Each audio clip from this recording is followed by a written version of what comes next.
넷플릭스에서 무엇을 볼지 결정 못해서 한참 동안 스크롤한 적이 있으신가요? 저는 이상하게 넷플릭스에만 들어가면 결정 장애가 생기는 건지 위아래로 스크롤하는 시간이 정말 긴 것 같습니다. 물론 아무거나 클릭해서 시간을 들여서 보면 제 취향에 맞을지 어떨지 알 수 있겠지만 막상 그 시간을 들이기는 귀찮고, 그래서 결국 원래 보던 혹은 원래 알던 콘텐츠만 보게 된 적이 많았습니다. 넷플릭스에 그렇게 콘텐츠가 많지만 막상 딱 마음에 드는 것을 찾기가 힘든 건 저만의 경험은 아닐 겁니다. 이런 부분에 대해서 넷플릭스가 새로운 무기를 내놓으려고 하는 것 같습니다.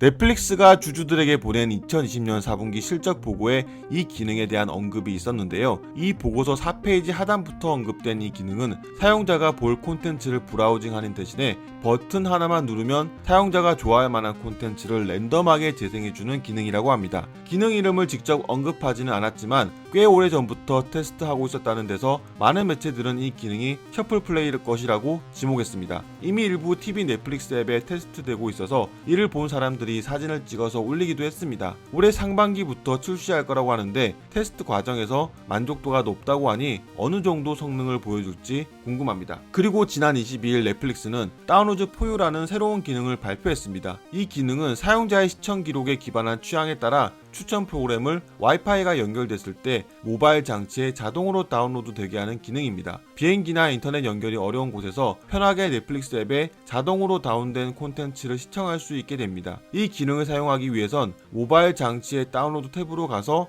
다운로드를 켜고 장치에 다운로드할 데이터 공간의 크기를 1기가, 3기가, 5기가 중에 선택해 놓으면 추천에 따라 다운로드 되게 됩니다. 이런 넷플릭스의 일련의 움직임들은 같은 방향을 향하고 있는 것으로 보입니다. 사용자가 넷플릭스의 콘텐츠를 고르는데 허비하는 시간을 줄이겠다는 것입니다. 우리가 TV를 볼 때 그냥 틀어놓으면 채널에 나오는 프로를 보듯이 넷플릭스도 그것과 비슷한 사용자 경험을 구현하려는 것 같습니다. 이런 넷플릭스의 셔플 플레이와 다운로드 포유라는 기능을 출시를 보니 넷플릭스가 어떤 기술로 새로운 추천 시스템을 개선했을지 궁금했지만 그에 대한 내용은 찾지 못했습니다. 하지만 이런 넷플릭스의 추천 시스템은 사실 지금의 넷플릭스가 있게 한 전통적인 전략이기도 합니다. 콘텐츠 추천을 위한 사용자 데이터 수집의 시작은 넷플릭스가 DVD 우편 서비스 시절인 2000년으로 거슬러 올라갑니다. 6천만 명 고객의 콘텐츠 선호 패턴을 지속적으로 분석해서 자료를 축적시켰고, 개발자 대회인 넷플릭스 프라이즈를 개최해서 외부의 아이디어를 적극적으로 수용했습니다. 2006년부터 3년간 열린 이 대회는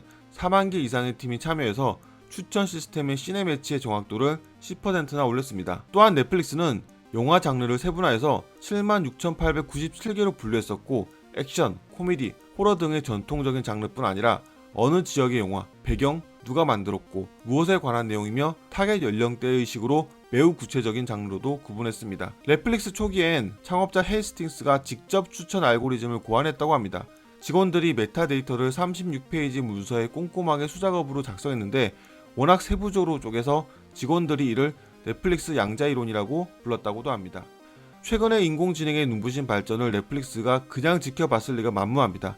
뭔가 혁신적인 추천 시스템을 준비했다는 자신감이 셔플 플레이와 다운로드 포유 같은 기능을 출시할 수 있게 한 것이 아닐까 싶습니다. 과연 넷플릭스가 우리가 무엇을 보고 싶은지 그것을 맞출 수 있을지 그 결과가 궁금합니다.